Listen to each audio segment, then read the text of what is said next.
Buongiorno da Leandro Maggi, buongiorno da Taglio di Po.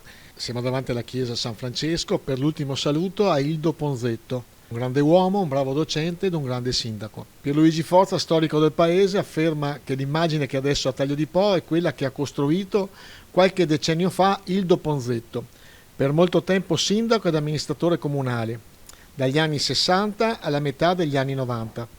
Molte cose che vediamo adesso, Viale Kennedy, il Villaggio Perla, le case popolari di Via Nenni, la biblioteca, il nuovo municipio, le scuole medie in Via Manzoni, il plesso Giovanni Pascoli, la regolarità delle vie, le tribune al campo sportivo, le palestre e l'ostello furono concepite, decise o realizzate in quegli anni. Era un bravo amministratore che si assumeva la responsabilità di decidere e di fare, non sempre trovando tutti d'accordo, ma dopo aver discusso con gli altri, nelle sue gestioni preferiva arrivare al dunque e alla decisione.